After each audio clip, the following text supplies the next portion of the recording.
Stéphane Brisé.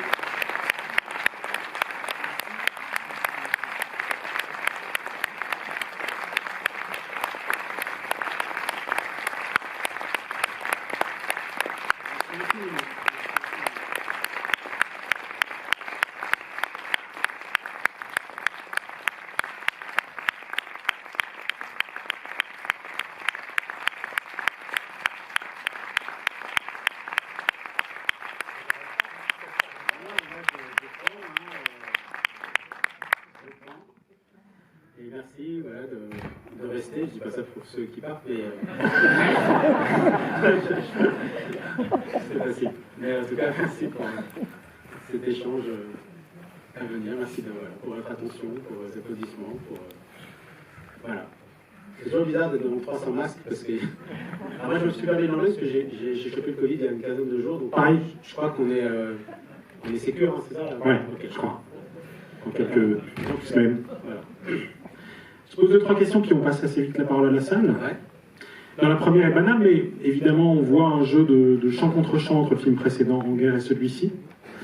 Et puis évidemment des liens avec la loi du marché en particulier, mais peut-être même avec une vie. Comment tu les as conçus les uns par rapport aux autres? Est-ce que pour toi ils faisaient un triptyque ou même une œuvre à 4 avec cette espèce d'exception historique et d'adaptation d'une vie, ou est-ce que c'est vraiment un film qui accouche de l'autre de façon quasi indépendante de ceux qui l'ont précédé au pluriel?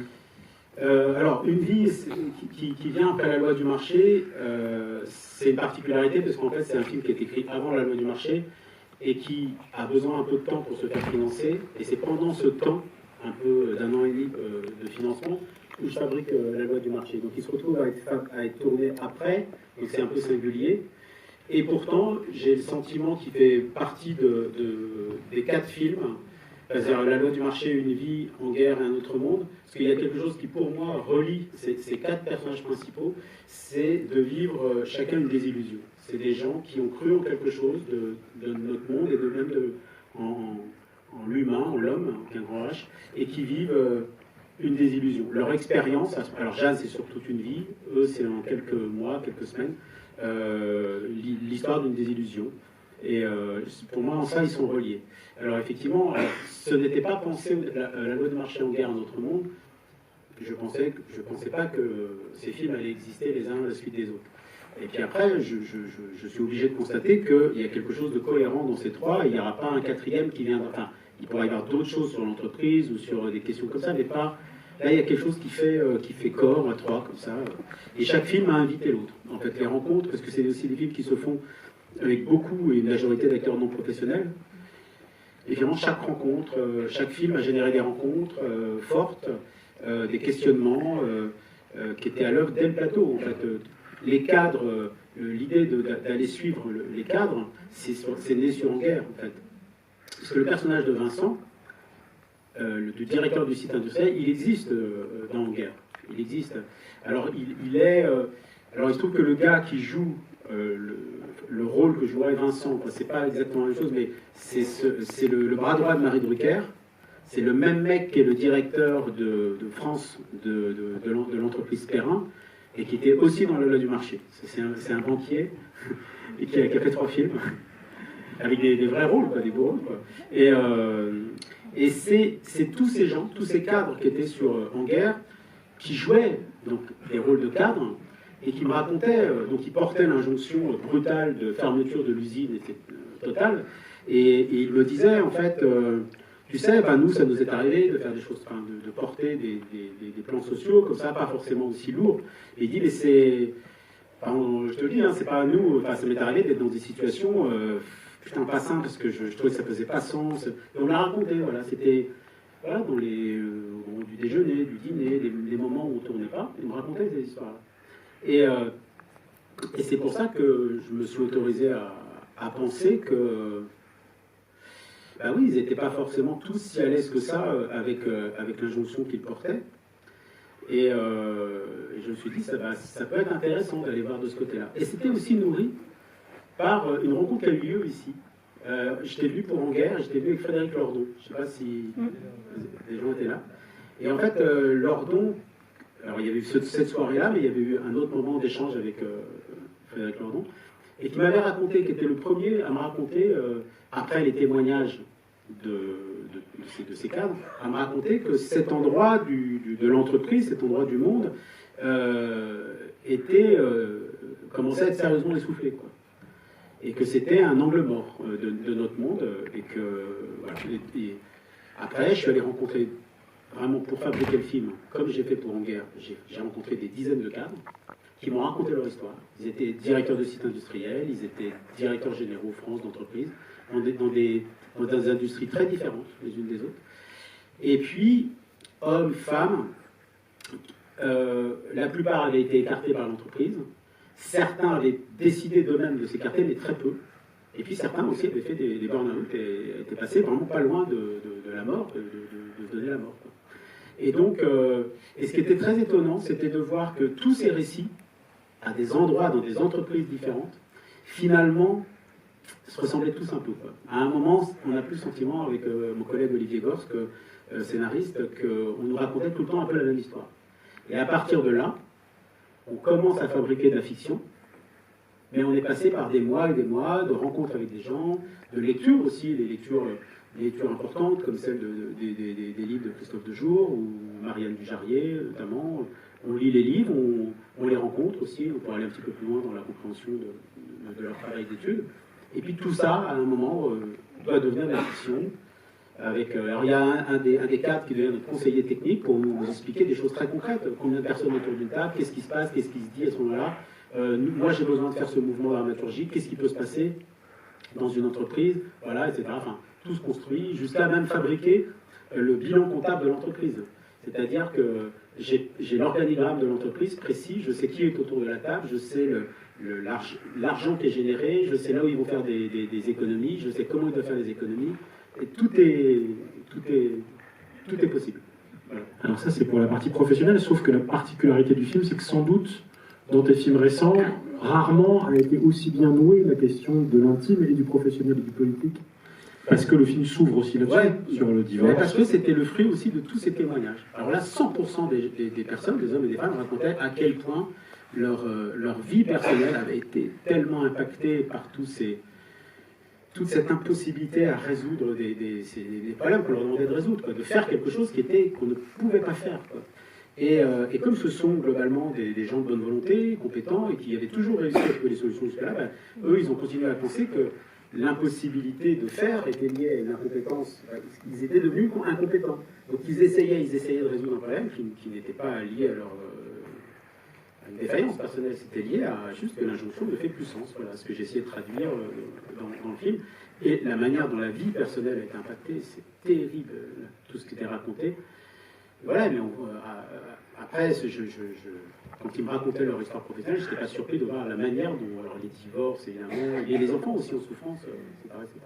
Donc il s'agissait de rendre compte d'une manière vraiment quasiment à égalité avec le monde professionnel, quoi. Du coup, tu fais deux choix. C'est petit 1 de travailler avec un couple qui a existé. Et donc j'imagine que ça impacte à la fois le tournage, mais aussi le rapport du spectateur au film, puisqu'on les sait avoir été ensemble. Et évidemment, on projette le fait qu'ils sont en train de rejouer des scènes que peut-être ils ont déjà vécues dans la vraie vie. Et puis tu choisis aussi de mettre un enfant dans l'affaire, qui soit une sorte de victime collatérale quand même, dans l'ensemble de ces enjeux-là. Donc ça se joue comment à l'écriture, et pourquoi ce choix-là de les réunir de nouveau tes deux acteurs on a vu cette expérience qui était une belle expérience il y a une dizaine d'années avec Mlle Chambon, donc le plaisir de travailler ensemble. Alors là, ils étaient effectivement, Vincent et Sandrine ont été un couple dans la vie, et ils sont plus ensemble depuis, je pense, une quinzaine d'années. Et au moment de Mlle Chambon, ils étaient plus ensemble. C'était une histoire d'amour, alors qu'ils étaient séparés depuis 4 ans, donc c'était un peu incongru, Alors d'abord, ils savent que de ma part, mon regard n'est pas malsain, quoi. C'est pas un truc un peu malin, un truc un peu, une petite pipolade, il n'y a pas de ça, donc ils le savent. D'ailleurs, il y aurait la moindre ambiguïté de ma part, je pense qu'il ne viendrait pas, et que s'il venait, je pense que ça générerait plus d'emmerde que d'autres choses, parce qu'il serait en protection, puisqu'il saurait que le regard n'est pas au bon endroit. Donc de ce côté-là, on est tranquille. Et puis, il y avait entre-temps, j'ai fait plusieurs films avec Vincent, et puis régulièrement avec Sandrine, qui est une actrice très très époustouflante, vraiment très très grande actrice. Et quand on se voyait, on disait, se redisait, on se réaffirmait notre envie de retravailler ensemble. Il faut le bon moment, c'était le bon moment. Alors évidemment, il y a 10 ans, ils se séparaient, non, enfin ils tombaient amoureux, là ils se séparent. Je pense que c'est pas rien pour eux d'être dans la scène des avocats, c'est pas rien. C'est pas rien, mais comme il n'y a rien de déplacé de ma part, ils y vont et tout est disponible pour jouer sans réserve ce moment-là. Mais évidemment que pour des acteurs, c'est quand même très troublant quoi, de se retrouver. Ils l'ont vécu, cette situation. Ils l'ont vécu et nourri, c'est-à-dire que tu leur as demandé de raconter, ou non, ça c'était vraiment le scénario tel quel? Non, là je ne pourrais pas ça. Autant je peux demander à mes cadres de me raconter, et ça, mais là, non, parce que j'en ai pas besoin. Et là, je pense que j'irai au mauvais endroit. Non, ça j'ai... Voilà. Alors, une petite dernière scène, tu choisis le scope, et du coup, la mise en scène, paradoxalement, par rapport à la dimension de cet espace, etc., est très oppressive ou oppressante.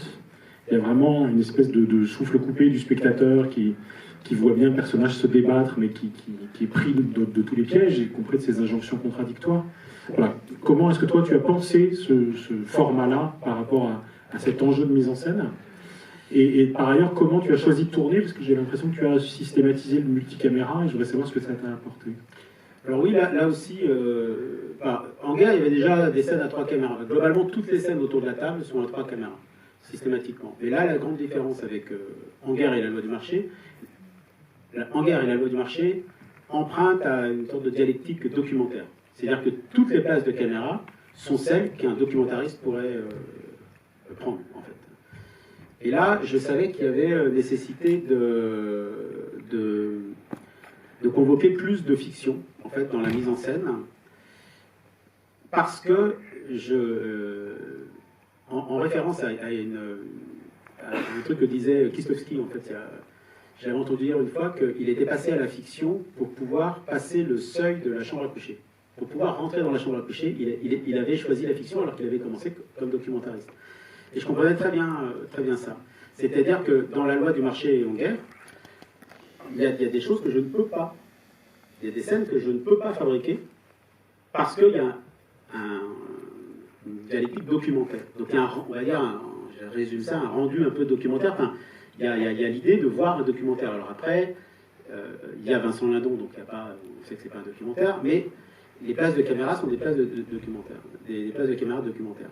Et donc là, comme j'allais passer, même je ne vais pas dans la chambre à coucher, mais quand je suis dans la voiture, à l'arrière de la voiture, je suis dans l'intimité, qui pourrait être une intimité d'une chambre à coucher. Donc à ce moment-là, je sais que je dois mettre en scène différemment et convoquer plus de fiction. Des axes que je ne pourrais pas faire, que je n'aurais pas pu faire dans la guerre ou la loi du marché. Donc c'est des champs contre champs qui sont... voilà, que je n'aurais pas pu faire autrement. Et il y a aussi autre chose, c'est que les 3 caméras ne sont pas utilisées de la même manière. C'est que les 3 caméras, parfois 3 caméras filmaient en même temps, quand on est autour de la table, Vincent Lindon. C'est-à-dire que dans la même phrase, était filmée comme l'idée d'être snipé de tous les côtés, quoi. Il ne peut pas se sauver, partout où il tourne la tête, il y a quelque chose qui va l'enserrer, comme ça. Donc ça, c'était... alors, elles sont évidemment sur les autres personnages, les caméras, mais Vincent passe très souvent dans la même phrase, d'un axe à un autre axe, etc. C'était filmé comme ça. Alors, tu n'as pas totalement répondu sur le format. Oui, sur le format, c'est aussi de pouvoir filmer les visages en gros plan, mais ne pas être... d'avoir quand même la place pour une amorce, d'avoir la place pour un peu des gens à côté, en sachant que je vais avoir des gens à côté. Alors il va être des fois seul, totalement seul, donc aussi perdu dans son cadre, ça c'est intéressant, mais aussi quand il y a d'autres personnes, que je puisse avoir embrassé un tout petit peu plus de monde dans le cadre. Il y a une scène très intense qui exploite ça, mais qui est la scène de visite de la maison, y compris parce que tout à coup, là, le cadre explose, enfin, comme le cadre familial, il y a quelque chose de cet ordre-là, ce qui fait que le plan est quasi vide, en fait. Ils sont, eux, en amorce de chaque côté de l'espace, et on sent bien que, bah oui, effectivement, ils sont en train de tout perdre, là, de cet espace commun, de leur histoire commune.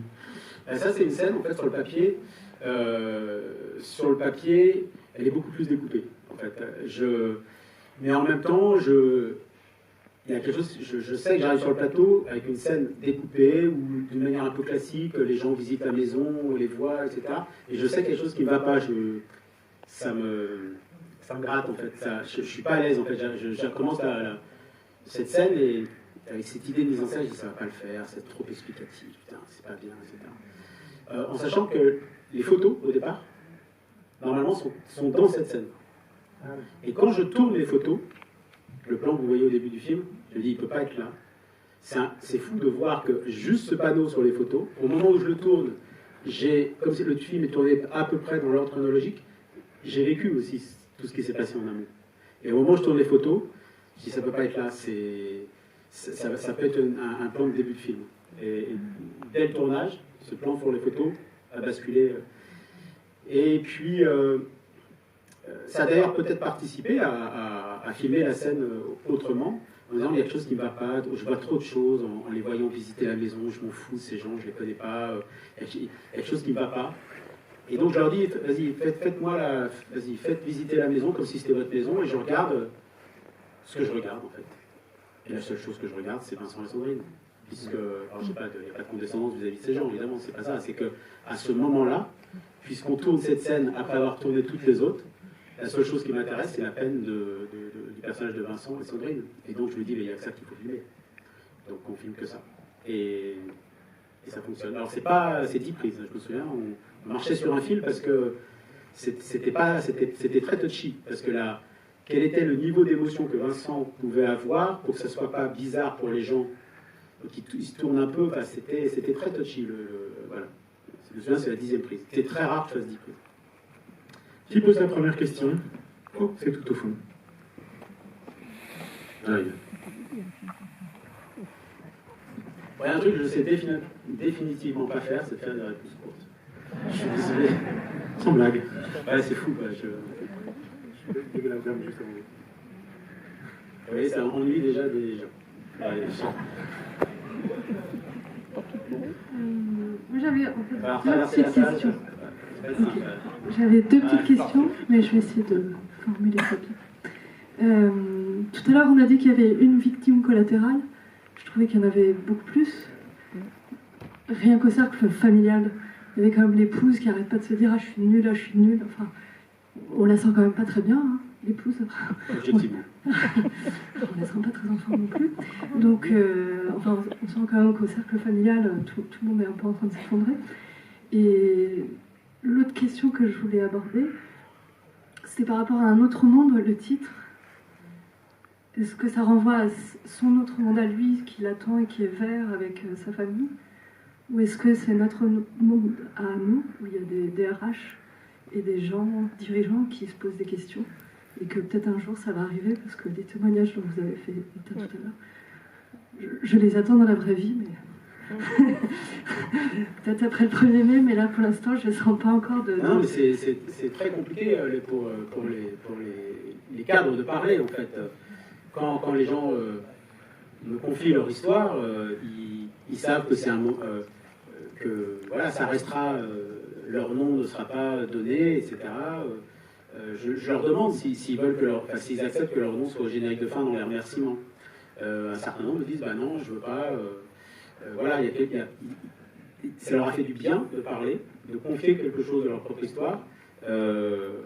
Pour autant, ils le gardent pour eux au quotidien. Et alors, par contre, je digresse complètement, je réponds pas du tout à votre question, mais par contre, le film, nous, on a voulu faire savoir qu'il existait sur le réseau social LinkedIn.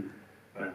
Donc, parce que c'est un réseau de cadres, on s'est dit, bah, le film, quand même, embrasse des problématiques avec lesquelles cohabitent les cadres, avec lesquels ils vivent tous les jours, donc ça serait quand même pas inintéressant de leur faire savoir que, dans un réseau dédié, que ça existe. On l'a fait, en fait, on a bien en amont, alors le Covid nous a aidés parce qu'il y a eu un temps à rallonge, on a fait des projections sur des cadres, des associations de cadres, des syndicats, etc., etc., des gens de LinkedIn, des gens aussi, des influenceurs, des gens qui sont en visibilité sur LinkedIn.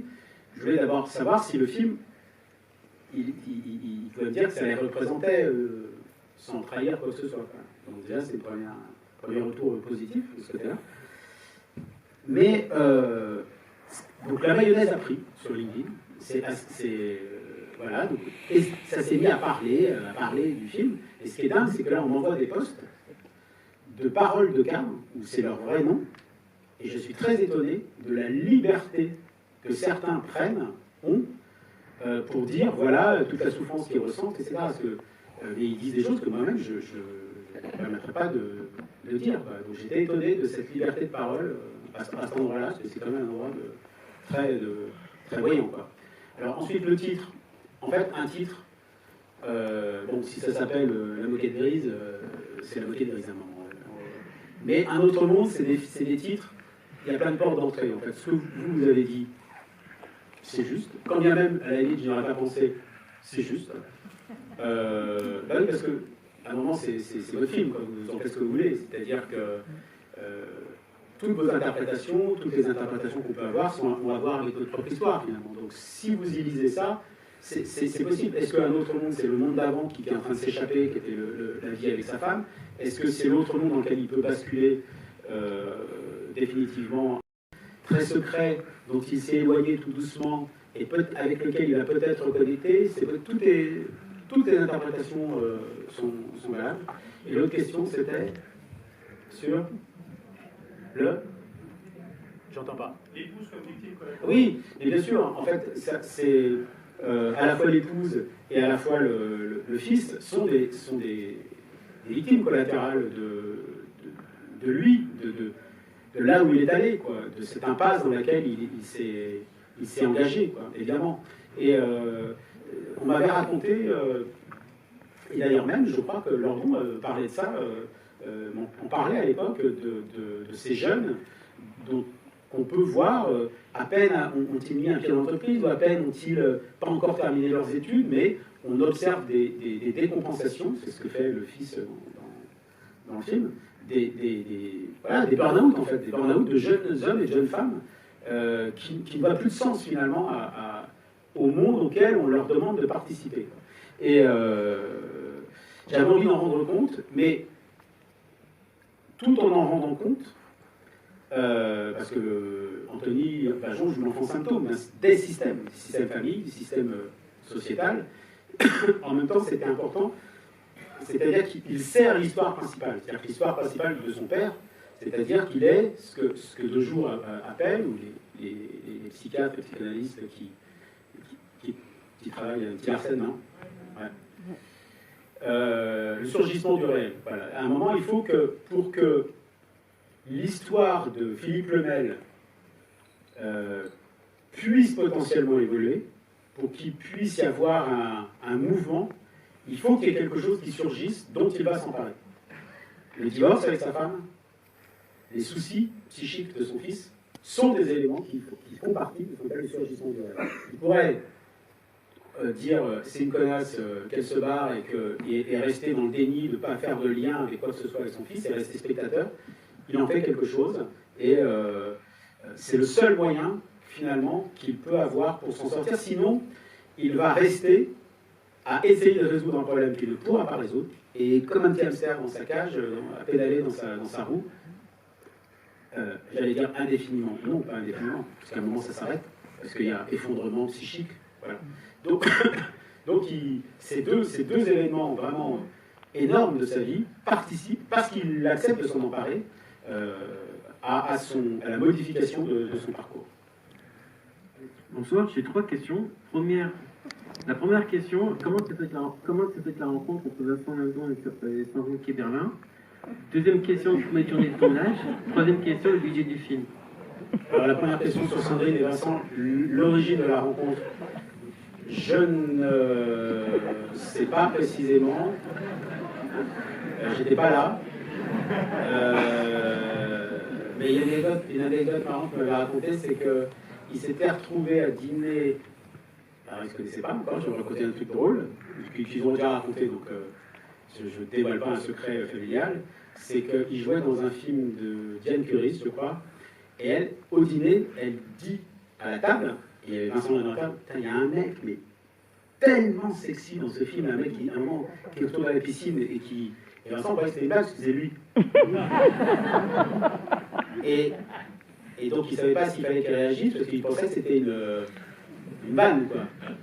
Et à un moment, il dit quand même, c'est autour de la piscine, le mec qui fait, c'est moi. Voilà, un petit bout de leur GPA, je raconte quand même un petit truc de leur vie. Et l'autre, c'était le nombre de jours de tournage, on a tourné en 25 jours. Et le budget, il est de 4 millions d'euros. Donc 3 millions pour moi et 1 million pour le reste.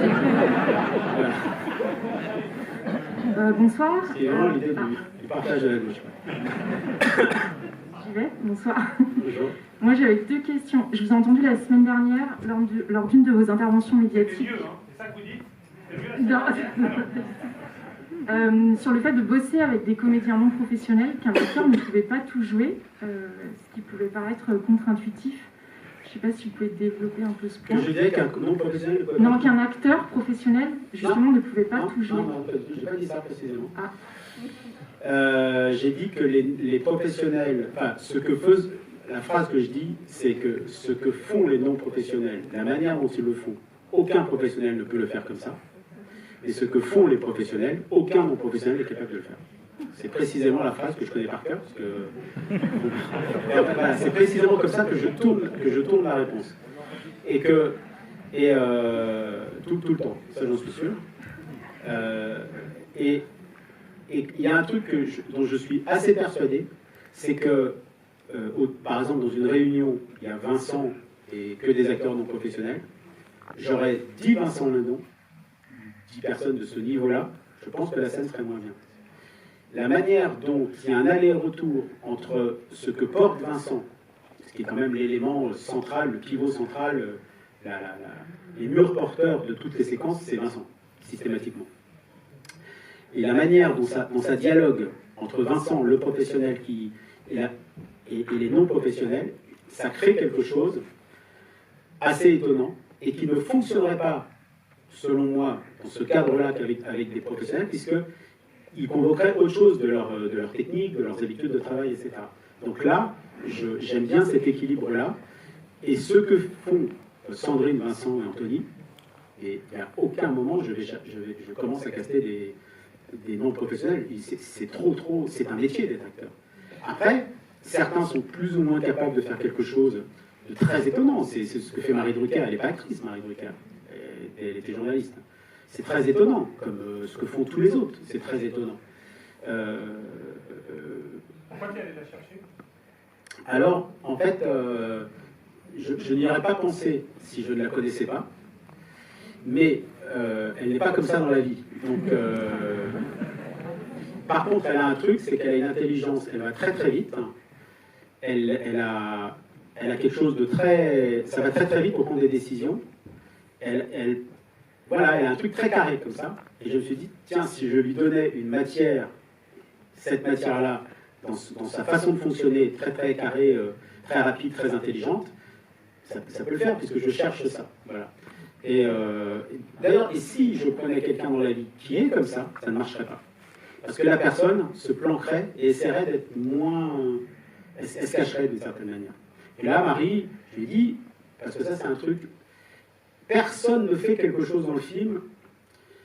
Alors, ils n'ont pas le scénario avant, mais par contre, personne se découvre dans le film à un endroit qu'il ne sait pas. C'est-à-dire que Marie, je lui ai dit, tu vas quand même jouer le bras armé du système, il ne va pas y avoir de scènes qui vont vraiment te récupérer humainement, quoi.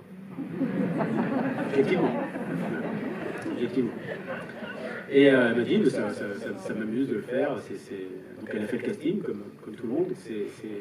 Après, c'était avant de penser à Marie, la casting directrice, je lui ai donné quand même un petit... Je pensais à une femme de à peu près cet âge-là. Donc je décrivais et je dis, écoute, Coralie, c'est la casting directrice. Je lui ai dit, écoute, en fait, pour ce rôle-là, je voudrais qu'une femme qui ressemble un peu, tu vois, à ces nanas du gouvernement Macron, qui sont les Brune Poisson, les Aurore Berger, etc., qui sont tellement sûrs de leur, du fonctionnement du monde et de leur place dans le monde et de leur autorité. Voilà, je voudrais quelqu'un comme ça. Voilà. Et donc, l'arrivée, c'est Marie.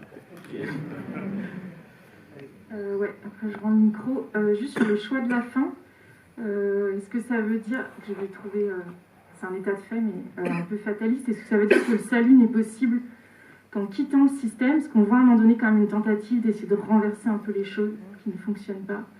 Pourquoi cette fin en fait? Pourquoi avoir opté pour cette solution? Merci. Enfin, cette fin. Parce que le suicide, c'était déjà fait dans le film précédent. Donc je ne peux pas réutiliser l'argument. Non, plus sérieusement, c'était que... Parce qu'il se trouve qu'il y en a des cadres qui se foutent en l'air. Hein. C'est une réalité. Donc, ça aurait pu être une piste. Effectivement, en fait, ce gars-là, qui est à un certain endroit du système, c'est un cadre, un manager, il se retrouve finalement dans des questionnements personnels et éthiques qui sont très très très proches de ceux du gars de la loi du marché, finalement. C'est des gens corrects, qui ont toujours fait correctement leur travail, et on les met à un endroit du monde, à un moment du monde, à un moment de l'histoire de l'entreprise, de leur propre histoire, où on les questionne très fondamentalement sur ce qu'ils accepteraient de devenir. Est-ce qu'ils vont accepter de devenir des sales types pour pouvoir participer à la profitabilité du système dans lequel ils travaillent? C'est une vraie question, finalement, à des endroits très différents du monde, les questions sont assez similaires.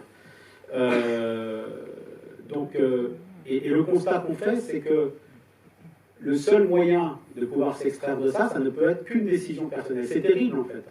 C'est terrible parce que ce n'est pas l'organisation à laquelle on participe tous qui peut nous donner, qui nous offre les moyens de pouvoir s'extraire, en tout cas même de ne pas créer ces situations, qui nous mettraient tous à l'abri de ce genre de situation ingérable.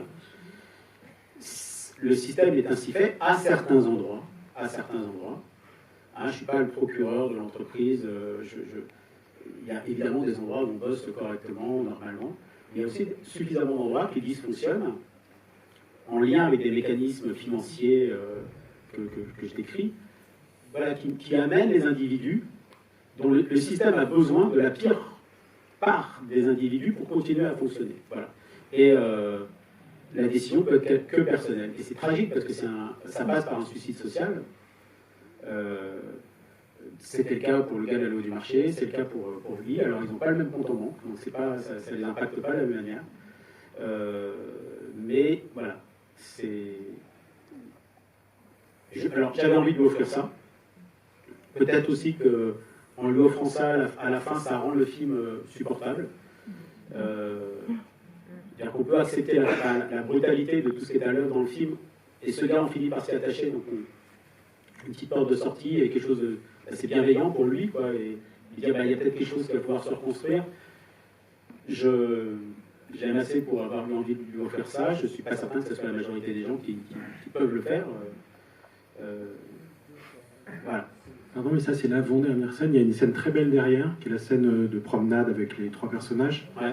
Avec un très très beau mouvement de panoramique où on isole d'abord l'enfant et la mère, puis on va décadrer et regarder le père et l'enfant seuls. Donc il y a vraiment une volonté de ne pas les filmer d'emblée tous les trois ensemble. Puis on va se focaliser sur le personnage du père qui a porté le récit, avant, à la toute fin, de les englober dans le même cadre, mais dans une attitude où ils sont déjà ailleurs que dans le questionnement de la famille existante, du couple, avec un jeu de mimétisme d'ailleurs, parce qu'ils sont tous les trois les mains dans les poches, etc. Voilà, donc la toute fin, en fait, c'est aussi ça, c'est la possibilité de continuer à exister dignement dans une autre structure que l'entreprise et dans une autre structure que la famille unie. Ouais, c'est ça. Il y avait dans la façon de filmer, il y avait l'idée que les morceaux épars se reconnectent les uns après les autres, voilà, pour finir par être ensemble dans le cadre et partir vers leur histoire. Bonsoir. Quelqu'un disait que ça peut donner des bonnes idées au cadre supérieur. Mais... Comme spectateur de tous vos films, on est saisi, encore une fois, par la virtuosité de Vincent Lindon, la puissance de son regard. Il porte la souffrance de tout un collectif humain dans son regard. Et Anthony, alors du côté de Vincent, il y a la souffrance, et du côté d'Anthony, on est frappé aussi par son regard, un si jeune comédien, un regard extrêmement fort pour la folie. Et la scène que je trouve géniale, qui est un peu un raccourci du système que vous décrivez, c'est le moment où Anthony fait des calculs sur combien de temps l'autoroute, la calculabilité du monde dans lequel il est l'obsède. Et je me demande, alors, comment est-ce que vous avez imaginé cette scène qui est très forte, et est-ce que d'une certaine façon, le personnage de Vincent ne reconnaît pas quelque chose de lui dans la folie d'Anthony? Alors, d'abord sur Vincent, son regard, j'ai même plus loin que ça en fait, c'est carrément, je pense, le corps tout entier de Vincent qui porte quelque chose, un état d'harassement, de fatigue absolue, et c'est ça parce qu'en fait, Vincent, il arrive sur le tournage, et physiquement, il est, je ne sais pas comment il fabrique ça, mais en fait, je pense que lui-même ne sait pas comment il le fabrique, mais il sait ce qu'il doit organiquement convoquer et fabriquer pour arriver sur le tournage. Voilà. C'est la chose qui l'amène, c'est un état physique. Et là, Vincent est arrivé dans un état d'épuisement psychique et physique absolument hallucinant. Jusqu'à même, il était à 3 ou 4 antidouleurs par jour, parce qu'il avait un kyste qui devait se faire opérer dans un endroit vraiment pas cool, quoi. Et il était en état vraiment de douleur constamment. Et ce kyste qui était normalement qui devait se faire opérer, il a disparu après le tournage. C'est quand même assez dingue. Et il était dans un état de fragilité et de tout le temps quasiment, ça ne se voit pas, mais moi je sais, au bord des larmes, d'un état vraiment de grande fragilité. C'était très, très, très, très éprouvant hein, pour lui à faire. Alors, la première scène avec Anthony, ça c'est une scène que j'ai spontanément écrite. Voilà, j'ai eu l'idée que son effondrement, l'étayage dont il avait besoin, puisque c'est quelqu'un qui est en école de commerce, l'étayage dont j'ai imaginé qu'il avait besoin, c'était des chiffres, pour refaire du sens. Il est dans son monde, des chiffres, etc. Voilà, c'est ça que j'ai imaginé. Alors après, je suis allé voir un psychiatre, des psychiatres, hein, et je leur ai demandé si ça faisait du sens. Quoi, voilà. Alors, ils m'ont dit ça fonctionne, effectivement. Un enfant peut, enfin, quelqu'un, pas seulement un enfant, mais peut se retrouver à faire ça. Voilà, vous le décrivez, école de commerce, oui, ça peut. Lui, il a besoin de fabriquer quelque chose qui l'étaye, voilà, qui semble l'étayer. Et après, je dis qu'est-ce qui se passe après? Alors, le psychiatre me dit ça, c'est le moment ce qu'on appelle du délire. Il dit mais après, c'est quoi les autres étapes? Je sais que j'ai 2-3 séquences avec lui à posteriori. Il dit bah, vous avez dans le process ce qu'on appelle la critique du délire. C'est-à-dire le moment où la personne va avoir pris, après quelques semaines, des médicaments, puis de repos, pris conscience du délire et va vouloir se rassurer et rassurer l'extérieur. Et donc, elle va fabriquer un discours ultra étayé et ultra crédible jusqu'au moment, alors là, je l'ai fait dans la même séquence, mais ça pourrait être 1 heure après, 30 minutes après, le lendemain, où tout ça va s'écrouler. Voilà. Et effectivement, il y a... déjà, on le voit dans la première séquence, le regard de Vincent sur son fils. Moi, je pense que dans la première séquence, il y a un état de sidération, c'est-à-dire que là, c'est trop gros pour lui. Et après, il y a le regard du papa qui voit son fils... il y a cru, quoi. C'est tellement touchant, quoi. Il y a cru que c'était réparé, en fait, c'est pas réparé du tout.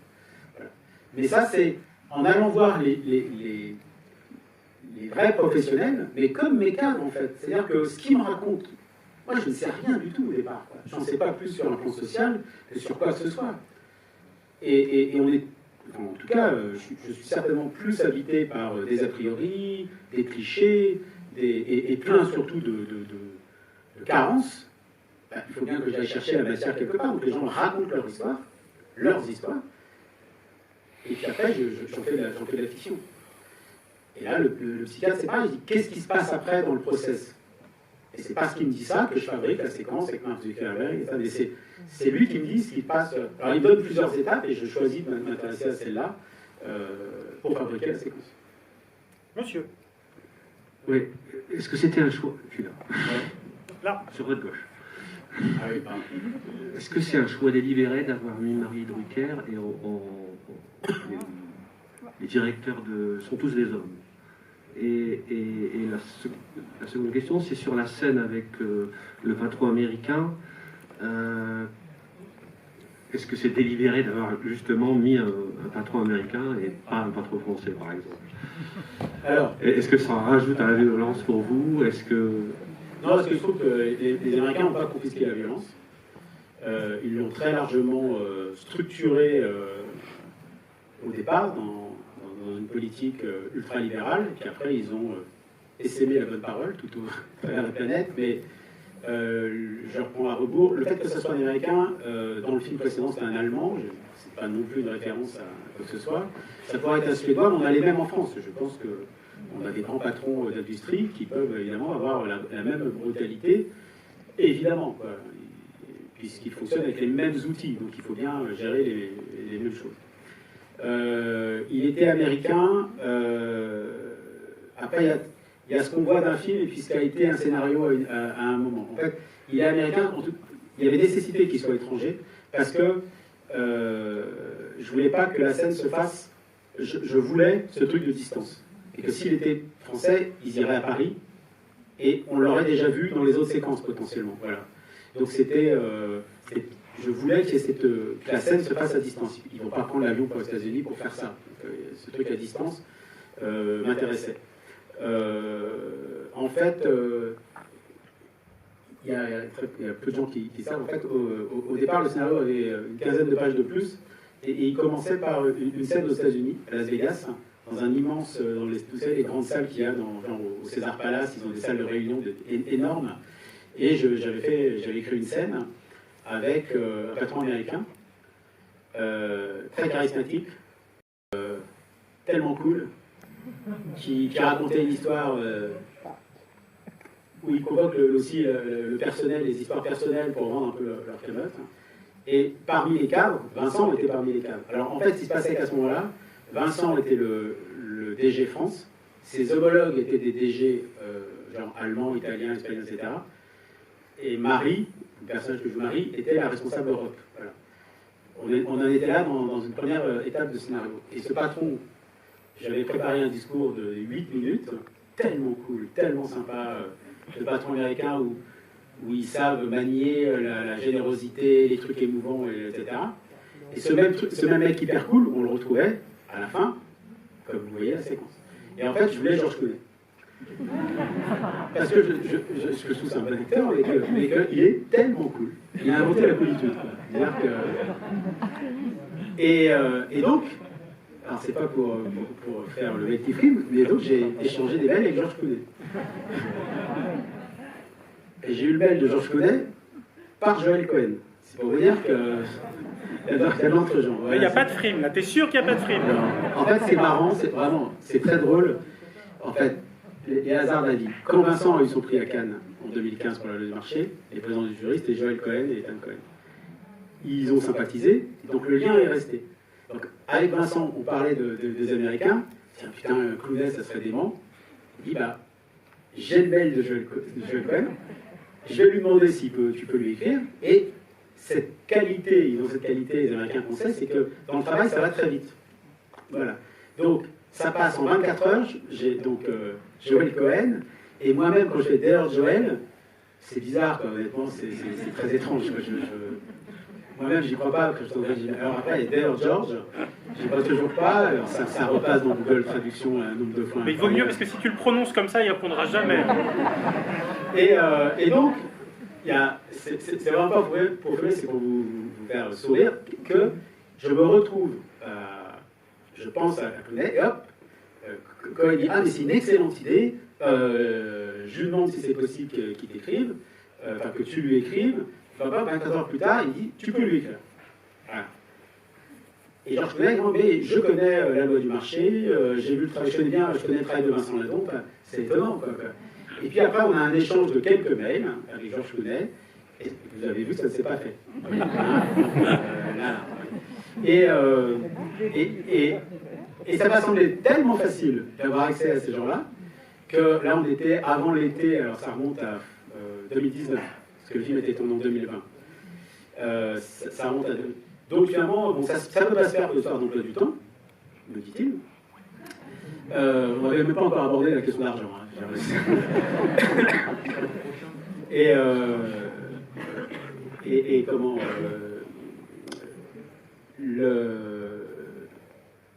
que ça se fait pas, donc j'essaye de toucher par d'autres contacts, des gens de ce niveau-là, parce que je voulais un mec que quand on est spectateur, on se fait waouh, on ne s'est pas trompé de salle, c'est un film de Brisé, il y a Clooney, c'est pas la salle, c'est pas la bonne salle. Je voulais créer un truc pour que les 8 minutes ou 9 minutes de discours comme ça, dont on se branle fondamentalement, qu'on puisse les tenir par un état de waouh, de sidération, d'étonnement même face à ça. Et ça ne se fait pas, on essaye un ou deux autres, ça commence à prendre du temps, et je sais que je veux tourner en janvier, donc c'est la rentrée, septembre, ça commence à être chaud, et je décide d'abandonner, parce que le nombre de réalisateurs aussi qui ont voulu faire des films, de Français, qui ont voulu faire des films avec des castings américains, etc., et qui sont encore en train de, 3 ans après, moi j'ai aucun rêve par rapport à ça. Donc c'était pas l'idée de tourner avec une star américaine, on n'a rien à foutre, c'était, je voulais lui, parce que la scène d'après, elle était encore, voilà, elle était servie sur un plateau, le rebondissement était encore plus étonnant. Voilà. Le fait est qu'on me dit quand même, ça coûte de l'argent, mais ça coûte de l'argent, on n'aurait pas payé Clooney à la proportion de ce qui peut prendre 20 millions dans un film, évidemment, on en avait, enfin, ma scène américaine, etc., etc. Globalement, ça coûtait 500 000 euros, tout ça. Et il nous manquait 500 000. Le marché ne nous donnait pas cet argent. Donc plutôt que d'attendre, et certainement même avec la présence de mecs comme Clooney, donc plutôt que d'attendre éternellement quelque chose qui n'arrivera pas, puisque je voulais vraiment cette figure très spectaculaire, j'abandonne, je réécris complètement, je descends d'un cran, et c'est finalement beaucoup plus simple, plutôt que de gérer des discussions en anglais avec Vincent, le directeur de Cité Industrielle, Marie-France, etc. Et l'américain, j'ai plus besoin de quelqu'un de connu à la fin, et je trouve mon gars américain. Voilà comment ça s'est fait, je me suis retrouvé avec lui. Voilà. Madame, et après j'arrive dans ce qu'on a promis. Oui, bonsoir. Et après, il y a tous les gens qui n'osent pas partir. C'est ça, c'est parce que je suis super sympa, là. On est là depuis 50 minutes, c'est hyper sympa de votre part.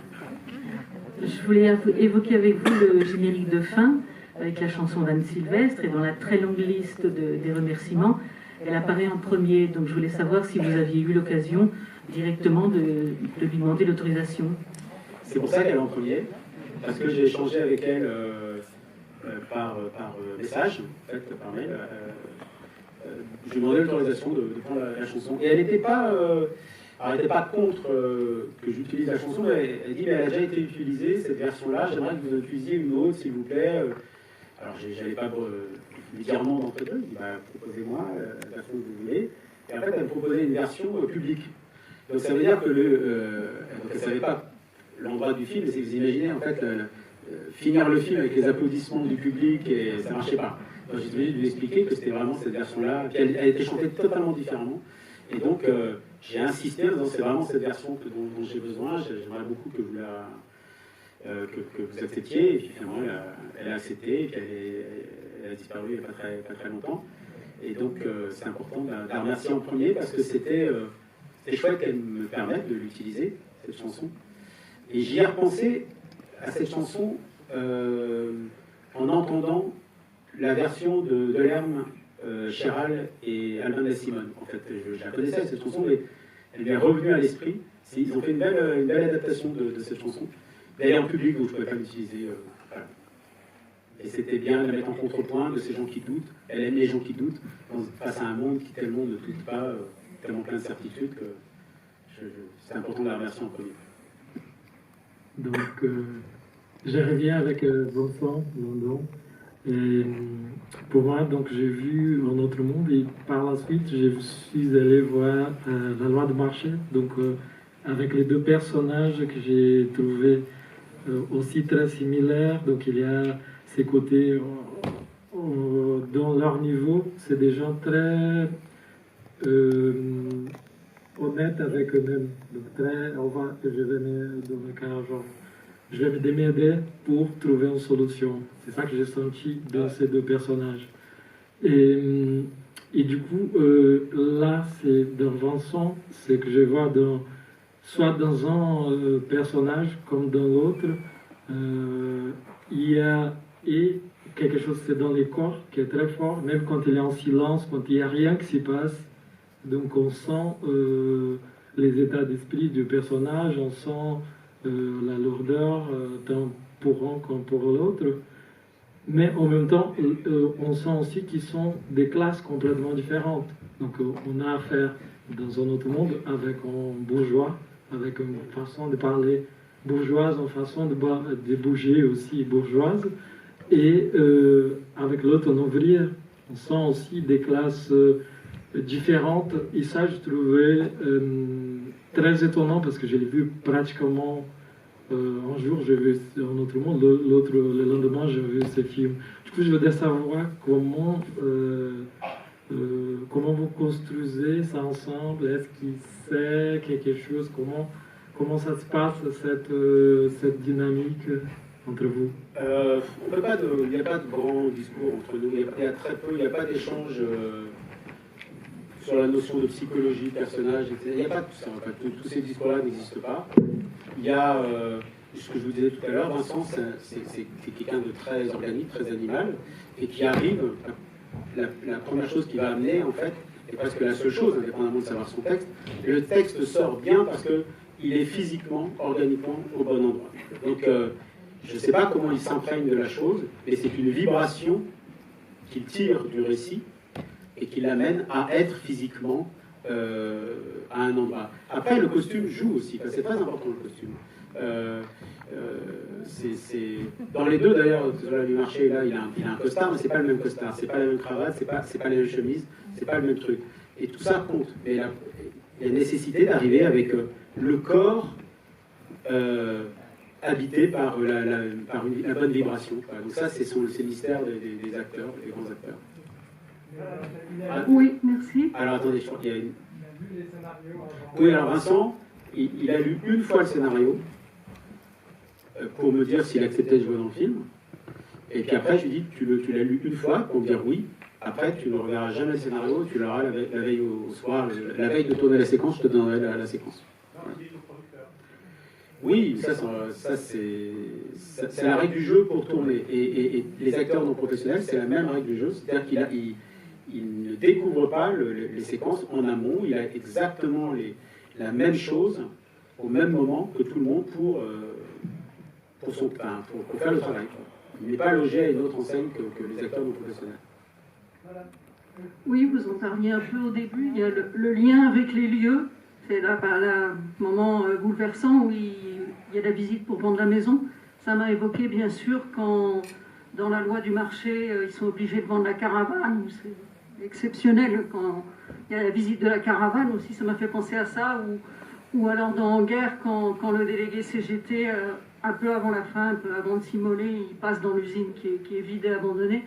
Et donc, je trouve que ce rapport avec les lieux et avec les émotions qu'on ressent, vous le rendez magnifiquement. Est-ce que vous pouvez en parler un peu? C'est extraordinaire, ça. Je vais acquiescer, parce que là, c'est un truc très gentil. Je dis c'est le talent, qu'est-ce que je vous dis? C'est un talent unique. C'est difficile de... la visite de la maison, là, dans ce film-là, la caravane, je vous assure que c'est vrai, je n'ai absolument pas fait le lien. On me l'a fait remarquer, film terminé. Je n'avais pas fait le lien que j'avais la maison en vente de la loi du marché et d'un autre monde. Je l'ai découvert très très tard, ce lien. Mais c'est marrant parce que vous la voyez vite, mais en fait, il y a des gens qui bossent. En fait, il y a des trucs qui passent. Il quitte cette usine. Alors, en tout cas, il n'est plus chez lui, ça c'est sûr. Et en même temps, je ne suis pas le plus fort pour filmer Enfin, je les filme pas vraiment, les espaces, en fait. On ne sait pas à quoi vraiment ressemblent ces bureaux, ces machins. Et jamais de plan vraiment très large. Donc, on aperçoit le lieu dans lequel sont les personnages. Et vous voyez, je ne fais pas de plan de situation, etc. Je rentre directement dans la scène. Donc, si le plan est un peu large, on aperçoit des choses. Mais même l'extérieur des usines, de leur usine, on ne voit pas tellement là. Voilà, c'est un truc que je ne sais pas si je ne sais pas bien le faire, en tout cas je ne le fais pas dans les films, des plans qui... Je rentre directement dans les séquences, donc j'arrive jamais à montrer tellement les lieux voilà, avec d'autres plans. Les 3 dernières. Bonsoir, j'avais beaucoup apprécié La loi du marché et j'ai beaucoup apprécié ce film. Bravo vraiment pour ces 2 films. Moi en guerre. Et ce film-là fait écho en plus à des plans sociaux que j'ai vécus, dont le dernier décidé par un géant américain. Dans le film, on voit que le personnage principal va s'appauvrir suite au divorce. Or, il y a une idée reçue en France qui est que les hommes s'appauvrissent suite au divorce, mais en fait, les chiffres montrent que ce sont surtout les femmes qui s'appauvrissent suite au divorce. Donc j'aimerais savoir si dans la lignée de La loi du marché et d'un autre monde, vous avez pour projet de faire un film où le personnage principal serait une femme et vivrait aussi les difficultés dans l'entreprise. C'est pas impossible. J'ai fait des films plusieurs films avec des femmes en rôle principal, donc ça pourrait tout à fait plausible. Là, il se trouve que le divorce elle part pas avec rien dans ce divorce. Ils sont dans une situation financière qui fait qu'au moment où ils règlent, au sens premier du terme, les comptes, elle va partir. Il y a des sommes importantes quand même. Elle n'est pas dans la même situation qu'une femme qui est mariée, qui n'a pas de travail et qui est mariée avec un mec qui gagne 2000 balles par mois, ça c'est certain. Oui, c'est tout à fait possible, ça m'est arrivé, ça se repassera de faire des films avec une femme au rôle principal. En fait, vous me posez la question, et en fait, ça... je ne dis pas un homme, une femme, j'ai fait 3 fois un homme, donc je vais faire une femme. En fait, moi je peux me projeter dans une femme ou dans un homme, c'est peu importe. Je pourrais faire un film avec le personnage de Marie Drucker en rôle principal, c'est possible en fait. C'est pas parce que je suis un mec que je vais forcément mettre en scène des mecs. Quand j'ai fait Une vie, c'était une femme. Donc c'est pas... Après... Oui, c'est vrai qu'il y a des précarités qui sont liées au fait que certaines femmes se retrouvent plus en précarité dans ces moments de divorce.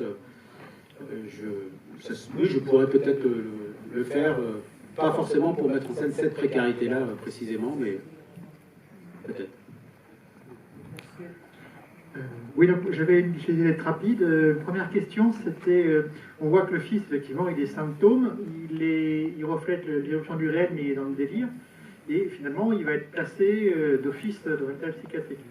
Et il reflète aussi le délire des dirigeants, mais eux, il n'est pas question de placer dans un hôpital psychiatrique. Donc la question, c'est qu'est-ce qu'on pourrait imaginer pour qu'ils finissent quand même un jour dans un hôpital psychiatrique. Et j'avais une dernière question très très rapide. Je vais vous faire confiance sur le coup, parce que je pense que vous avez déjà des idées. Vous pourrez dire oui, non. Il y a une image d'Elson avec un moteur électrique. Est-ce que c'est une référence à Emerson? Pas du tout. Ah non, j'ai cherché un nom qui n'existe pas, mais qui fasse vrai. Donc c'est assez rigolo d'ailleurs, c'est toujours compliqué de trouver un nom d'entreprise et de trouver le logo d'une entreprise. C'est toujours, parce qu'il faut que c'est l'air vrai, et c'est pas... Alors, une entreprise comme ça, c'est plus simple que si vous faites un hypermarché. Parce qu'un hypermarché, on connaît nous, et ce genre de truc, c'est des casse-têtes dans un film. Ce genre de truc, pour que c'est l'air vrai. Donc là, bon, il faut que le nom fasse vrai, il faut que le logo fasse vrai, il n'y a pas de référence à... Ah, d'accord, oui, je savais pas. J'ai plutôt regardé à savoir si ce nom n'existait pas.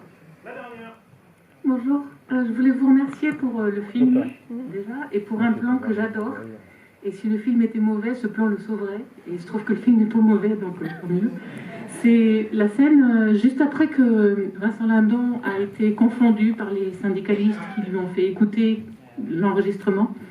Il a mordu la poussière, il l'a mérité.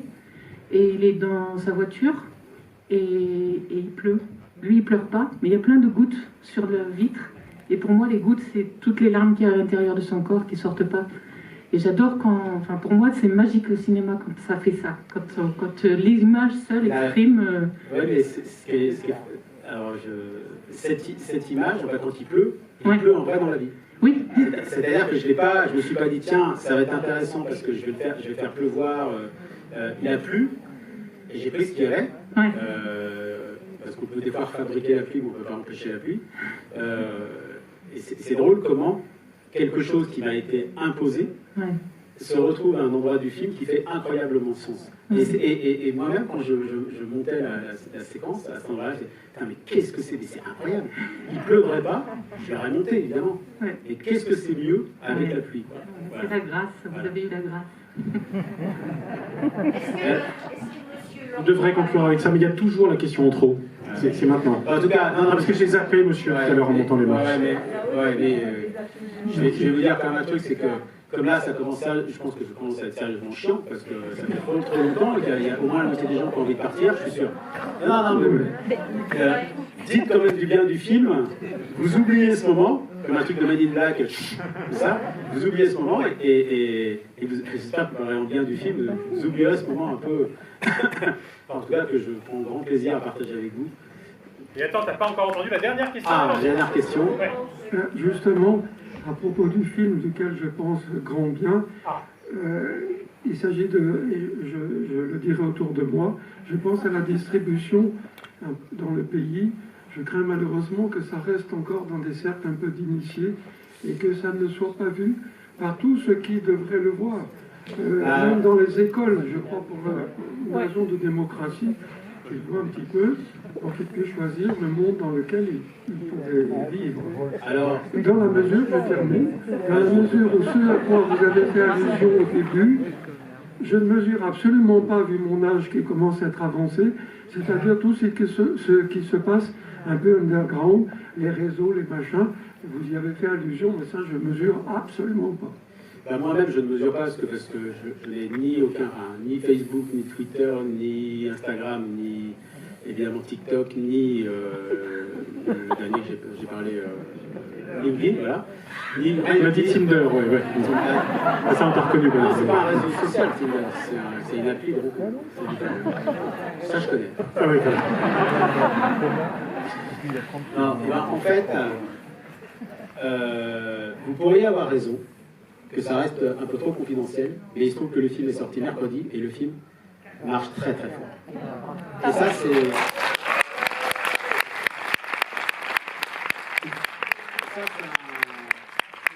chose d'incroyable, parce que il est même possible que ce film marche particulièrement grâce ou à cause du Covid, c'est-à-dire que je pense que ce qu'il porte par rapport au sens, aux questions sur le sens, je pense qu'elles irriguent intégralement la psyché collective depuis 2 ans, ces questions sur le sens, consciemment, inconsciemment, en tout cas c'est là.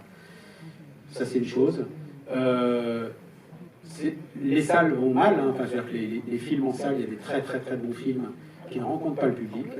Là, on en est ravis, il y a eu beaucoup d'attentes, mais si vous m'aviez vu, là on est donc lundi, il est sorti mercredi, mais si vous voyez, il y a 12 jours, c'est pas le même mec, je suis beaucoup moins détendu quand même. Et que là, voilà, à un moment, ça se passe pour le film, c'est génial, donc il va être vu. Et aussi par encore une fois, par beaucoup de cadres, et beaucoup de cadres dirigeants d'entreprise, donc des gens qui sont en charge de porter ces choses-là. Voilà, et la presse qui a accueilli le film vraiment de manière assez incroyable, presse de l'Huma au Figaro, les Échos, l'Obs, c'est très large, l'accueil hyper positif sur le film. C'est un cadeau, c'est précieux, c'est voilà, continuer à faire circuler le truc parce que voilà, pour que le film vive et qu'il puisse y avoir aussi des échanges entre les gens, voilà, c'est grâce à vous en tout cas. J'ajoute 2 détails. Le premier, c'est que demain, on a une autre rencontre événementielle avec Alice Diop, très chère à nos cœurs, et au Montreuil en général. On vient de changer le film de salle parce que c'était complet en 2. Donc on bascule en 1, donc on risque d'être complet aussi demain soir en salle 1. Et la deuxième information, c'est que vous pouvez donc retrouver Stéphane Brisé sur Tinder et lui demander les coordonnées de Georges Clooney. Merci Stéphane Brisé.